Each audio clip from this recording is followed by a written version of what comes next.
ಹಾ ಎಲ್ರಿಗೂ ನಮಸ್ಕಾರ ಗುರು, welcome back to Shiv stories.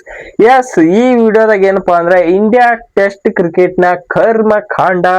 S, ಹಿಂಗ್ಯಾಕದ ಅಂತ ಅನ್ಕೋದ್ರ ಹಾ ಹಂಗಾಗೈತಿ. ಏನ್ ಹೇಳ್ತಿಲ್ಲ ಪರಿಸ್ಥಿತಿ. ಇದಕ್ಕರ ಒಂದ್ ಕಾಲ್ದಾಗ ನಮ್ಮ ಹೋಮಿಗ್ ಬಂದ್ರ ನಾವು ಕಾಲ್ ಇಟ್ಟವ್ರ ಎಂದೂ ಬಿಡ್ತಿರ್ಲಿಲ್ಲ.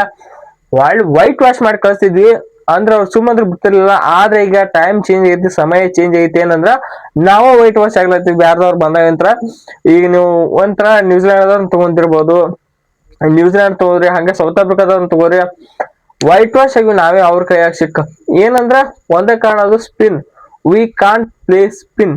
ಅದ ಒಂದು ಉತ್ತರ ಕೊಡ್ತಾ ಇರೋದು. ಇನ್ನೊಂದ್ ಏನಂದ್ರ ಕೋಚ್ ಗಂಭೀರ್ ಅವ್ರು ಕೊಡ್ತಾ ಇರೋ ಉತ್ತರ ಏನಂದ್ರೆ, ಅದು this is a team transaction phase ಅಂತ. ಅಂದ್ರೆ ಬೆಳೆಯುವ ಹಂತದಾಗೈತತ್ತೆ, ಚೇಂಜ್ ಆಗೋ ಹಂತದಾಗೈತತ್ತೆ. ಟೀಮ್ ಇನ್ನ ಕಡಿಲತ್ತ ಹೇಳ್ತಾರೋ. ಸೊ ಅದರಿಂದ ಈ ಟೀಮ್ ಇಂಡಿಯಾ ಹಿಂಗ ಆಲತ್ತ ಹೇಳ್ತಾರ ಕರೆ. ಅದಕ್ಕೆ ಬಾಬಾ ಕಾರಣದ. ಆ ಕಾರಣ ಏನು, ಮತ್ತೆ ಇಂಡಿಯಾ ಟೀಮ್ ಟೆಸ್ಟ್ ಹಿಂಗ್ಯಾಕ ತಾಳಕ್ ಹೊಂಟತಿ, ಮತ್ತೆ ಅದಕ್ಕೆ ಮಂದಿ ಯಾರು ಬರೋಲ್ರತಿ. ವಿಡಿಯೋ ಫುಲ್ ತಿಳ್ಕೊಂಡು ಅದಕ್ಕೆ ವಿಡಿಯೋನ ಕೊನೆಗೆ ನೋಡ್ರಿ. ಹಂಗೆ ವಿಡಿಯೋಕೊಂದು ಲೈಕ್ ಮಾಡ್ರಿ. ಇಸ್ವಿ 2015ರಿಂದ 2021 ಟೆಸ್ಟ್ ಕ್ರಿಕೆಟ್ ನ ಮಹಾಪರ್ವ, ಸುವರ್ಣ ಯುಗ ಅಂತ ಹೇಳ್ಬೇಕು.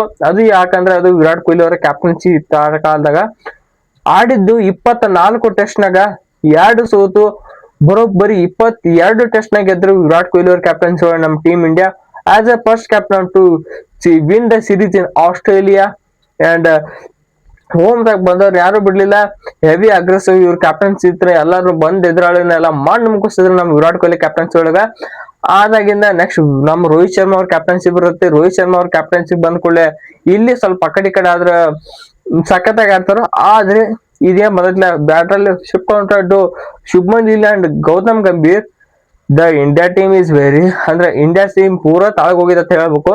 ಇಂಡಿಯಾ ಟೀಮ್ ಹೆಂಗ ಐತಾರ ಬಂದವರೆಲ್ಲ ಇವನ್ನ ಸೋಲ್ಸ್ಲತ್ತಾರ. ಈಗ ನಾವ್ ಹೆಂಗ್ ಫೇಮಸ್ ಆಗಿವಿ ಅಂದ್ರೆ, ನಾವು ನಮ್ ಟೀಮ್ ಇಂಡಿಯಾ ಆರಾಮ್ ವೆಸ್ಟ್ ಇಂಡೀಸ್ ಅವ್ರು ಸೋಲಿಸ್ತಾರ, ನಾವ್ ಬಾಂಗ್ಲಾದವ್ರು ಸೋಲಿಸ್ತಾರ ಐತಿ. ಮೊದಲಾದ್ರ ಆಸ್ಟ್ರೇಲಿಯಾದವ್ರು ಸೋಲಿಸ್ತೀವಿ, ಇಂಗ್ಲೆಂಡ್ದವ್ರು ಸೋಲಿಸ್ತೀವಿ, ಹಿಂಗೆಲ್ಲ ಇದ್ವಿ. ಈಗೆಲ್ಲ ಬಂದು ವೆಸ್ಟ್ ಇಂಡೀಸ್, ಜಿಂಬಾಬ್ವೆ ಇಂಥವ್ರು ಸೋಲಿಸ್ಬೇಕನ್ನೋರ್ತಿ ಐತಿ. ಏನ್ ಮಾಡಕ್ ಬರಲ್ಲ ಅಂತ ಹೇಳಕ್ ಬರಲ್ಲ. ಏನಂದ್ರ ಸೋಲಕ್ ಮೇನ್ ಬಾಳ ಕಾರಣ ಅದಾವ. ಏನಂದ್ರ ಫಸ್ಟ್ನೇ ಕಾರಣ ಈಸ್ ಚೇಂಜಸ್, ಟೀಮ್ ಚೇಂಜಸ್. ಏನಂದ್ರ ಪ್ರತಿ ಮ್ಯಾಚ್ ಟು ಪ್ರತಿ ಮ್ಯಾಚ್ ಚೇಂಜಸ್. ಈಗ ನೀವು IPL ನೋಡ್ದಂಗ ಇಲ್ಲಿ IPL ನೋಡ್ದಂಗ ಇಲ್ಲಿ ಚೇಂಜ್ ಮಾಡತ್ತಾರ. ಏನಂದ್ರ ಒಂದ್ ಮ್ಯಾಚ್ ಟೆಸ್ಟ್ ಮ್ಯಾಚ್ ನೀವು ಚಲೋ ಆಡ್ಲಿಲ್ಲ, ಮುಂದಿನ ಮ್ಯಾಚ್ ತೆಗೆದೋಗಿತಾರ. ಸೊ ಇಲ್ಲಿ ಏನಾಗ್ತತಿ, ಪ್ಲೇಯರ್ಸ್ ಗಳಿಗೆ ಅವ್ರ ಮೇಲೆ ಅವ್ರಿಗೆ ಬಿಲೀವ್ ಅಂದ್ರೆ ನಮ್ ಮುಂದಿನ ಮ್ಯಾಚ್ ನನ್ ಜಾಗನ ಇರ್ಲಿಕ್ಕ ನಾ ಹೆಂಗ್ ಆಡ್ಲಿ, ರಿಸರ್ವ್ ತಗೊಂಡ್ ಆಡಿ ಇಲ್ಲಿ ಔಟ್ ಆಗ್ಲತ್ತಾರ. ಒಂದು ನಮ್ ಪ್ಲೇಯರ್ಸ್ ಗಳು ಇದು ಒಂದೇ ಕಾರಣ. ಇನ್ನೊಂದ್ ಏನಂದ್ರ ನಮ್ ಇಂಡಿಯಾ ಟೀಮ್ ನ ಬಂದ್ರಂದ್ರ ಫುಲ್ ಬರ್ ಸ್ಪಿನ್ ಪಿಚ್ ಹಾಕ್ಲತ್ತಾರ. ಏನಂದ್ರ ಟು ಆನ್ಸರ್ ಇದಕ್ ರೀಸನ್ ಏನಂದ್ರ, ಅಂದ್ರ ಕಾರಣ ಏನಂದ್ರ ನಮ್ ಕಡೆ ಸ್ಪಿನ್ನರ್ಸ್ ಗಳು ಚಲೋ ಅದಾರ. ಆದ್ರೆ ಇವ್ರಿಗೆ ಗೊತ್ತಿಲ್ಲ, ಆ ಸ್ಪಿನ್ನರ್ಸ್ ಬೀಳೊಳಗ ನಮ್ ಟೀಮ್ ಇಂಡಿಯಾ ಬ್ಯಾಟ್ಸ್ಮನ್ ಗಳು ಬೀಳತ್ತಾರ. ಏನಂದ್ರ ಬರೇ ಬ್ಯಾಟ್ಸ್ಮನ್ ಬರೇ ಸ್ಪಿನ್ ತರ್ತಾರ. ಬೇರೆ ಟೀಮ್ ನವರು ಅದ ಮಾಡ್ಯಾರ. ಎಲ್ಲಾರು ಅವರು 4 ಮಿನಿಟ್ ಸ್ಪಿನ್ನರ್ ಹಾಕೊಂಡ್ ಬಂದಿರ್ತಾರೋ, ಸ್ಪಿನ್ ಹೋಗಿದ್ ಒಟ್ಟ ಸ್ಪಿನ್ ಪಿಚ್ ಕೊಡ್ತಾರ ನಮ್ ಟೀಮ್ ಇಂಡಿಯಾದವರು. ಒಟ್ಟ ಕ್ಯೂರೇಟ್ರಿ ನಮ್ ಮೊದಲ್ ಹೆಂಗಿತ್ತು ಪಿಚ್ ಹಂಗ್ ಕೊಡ್ತಾರ, ಹಂಗ್ ಟೀಮ್ ಇಂಡಿಯಾದವ್ರು ಆಡ್ತಾರೆ. ಈಗ ಹಂಗಿಲ್ಲ, ಟೀಮ್ ಇಂಡಿಯಾದವ್ರು ಹೇಳ್ದಂಗ್ ಪಿಚ್ ಮಾಡ್ಲತ್ತಾರ ಕ್ಯೂರೇಟರ್ಗಳು. ಸೊ ಅದಕ್ಕೆ ಏನೈತಿ, ಇಲ್ಲಿ ನಮ್ ಟೀಮ್ ಇಂಡಿಯಾ ಗಂಭೀರ್ ಅವ್ರ ಕ್ಯಾಪ್ಟನ್ಶಿಪ್ ಬಂದಾದ್ಮೇಲೆ ಅಂತ ನಾನ್ ನೋಡ್ಲತ್ತಿ ಬರೇ ಸ್ಪಿನ್ ಪಿಚ್ ಕೇಳತ್ತ ನಮ್ ಟೀಮ್ ಇಂಡಿಯಾ ಅವ್ರದ್ದು. ಅದಕ್ಕ ಸೋಲಕ್ ಮೇನ್ ಕಾರಣ ಸ್ಪಿನ್ ಪಿಚ್. ಏನಂದ್ರ ನೀವು ಬ್ಯಾರೆ ಪಿಚ್ ಒಳಗ ಬಾಲ್ ಸ್ವಲ್ಪ ತಿರುಗ್ತಾರೆ, ಈ ಸ್ಪಿನ್ ಕ್ರಿಕೆಟ್ ನಾಗ ಬಿರು ತಿರುಗುತ್ತೆ. ನೀವು 3.6 ಡಿಗ್ರಿ 4.6 ಡಿಗ್ರಿ ತಿರುಗಿಸ್ ಬಾಲ್ ಇಲ್ಲಿ 5.1 6.1 ಆ ಪರಿ ತಿರುಗುತ್ತೆ ಸ್ಪಿನ್ ಪಿಚ್ ನಾಗ. ಸೊ ಅದಕ್ಕ ನಮ್ಮ ಟೀಮ್ ಏನೈತಿ, ನಮ್ ಟೀಮ್ ನಾಗ ನಮ್ ಬೌಲರ್ಸ್ ಗಳು ಎದಕ್ ಎಫೆಕ್ಟಿವ್ ಅಂದ್ರೆ ಸ್ಪೀಡ್ ಹೆವಿ ಹೋಗಿತ್ತಾರ. ಅಂದ್ರೆ ನೀವು ಜಡೇಜಾ ನೋಡಿರ್ಬೋದು, ಒಟ್ಟ ಟ್ರಿಜೆಕ್ಟರ್ 71 ಪಾಯಿಂಟ್ ಹೋಗಿತ್ತದ, 90 KMPH ಹೋಗಿತ್ತ ಸ್ಪೀಡ್. ಆದ್ರೆ ಅವ್ರ ಕಡೆ ಇರಲ್ಲ. ಸೌತ್ ಆಫ್ರಿಕಾದವ್ರ ಕಡೆ ನೀವು ಹಾರ್ಮರ್ ಅವ್ರು ನೋಡಿರ್ಬೋದು, ಹಂಗ ನ್ಯೂಜಿಲೆಂಡ್ ಅವ್ರ ಕಡೆ Glenn Phillips man of the match ತಗೊಂಡ್ರು ಟೆಸ್ಟ್ ನಾಗ. ಸೊ ಅವ್ರು ನೋಡ್ರಿ ಎಲ್ಲ ಸ್ಲೋಗೆ ಬಾಲಿಂಗ್ ಹಾಕ್ತಾರೆ. ಸೊ ಅದಕ್ಕಿಂತ ಅವ್ರು ನಮ್ಕಿಂತ ಎಫೆಕ್ಟಿವ್ ಆದ್ರ ಹೇಳ್ಬೇಕು ಸ್ಪಿನ್ ಬಾಲಿಂಗ್ ಒಳಗ. ಅದಕ್ಕೆ ಈ ಸ್ಪಿನ್ ಜಾಲದೊಳಗ ನಮ್ ಇಂಡಿಯಾ ಬ್ಯಾಟ್ಸ್ಮನ್ ಗಳು ಬೀಳತ್ತಾರ.